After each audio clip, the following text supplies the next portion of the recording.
आं दा दोंसे खन्थाइ आवरायनो थाखाय आखायाव लादों। खन्थाइनि मुङानो जाबाय मोजां मोनो। बे खन्थाइनि सुजुगिरिनि मुङानो जाबाय रामेश्वर बर' रङिया। बे खन्थाइआ दानथामारि लाइसि जायख्लंनि सेथि बोसोर सेथि बिसान नभेम्बर जानुवारि बिसान 2003-2004 याव सेबखांजादोंमोन। बिथां रामेश्वर बर'आ थांनाय 2006 इं मायथाइयाव बे मुलुग संसारनिफ्राय अबथिरायै बिदाय लादोंमोन। बिथाङा 79 नं फातकुसि गुदि फरायसालिनि सासे गाहाय फोरोंगिरिमोन। दानिया बिथांनि खन्थाइखौ आवरायनो थाखाय आखायाव लानाय जाबाय। खन्थाइनि मुङानो जाबाय मोजां मोनो।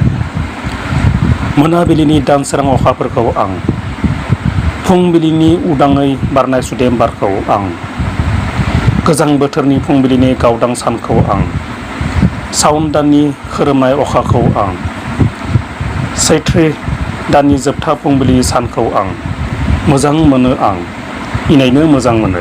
मानोना बे दानफोराव मावनाय गासैबो खामानियानो, बै दानफोराव बेरखांनाय गासैबो जाथायानो आंखौ गोसोखांहोयो। गोग्लैसोना थानाय बर' माहारिनि आसारखान्थि, बर' माहारिनि समाजखान्थि आरो बर' माहारिनि हारिमु खान्थि बै गासैखौबो। बेखायनो आं मोजां मोनो।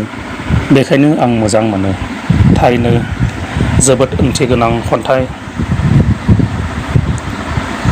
बिथांनि जिउमाया अरायसम सोरगोफुरियाव आलो गोजोन थाबाय थाथों। बेखौनो फिन आं अबंलावरिनि सेराव आर'ज गाबहरबाय।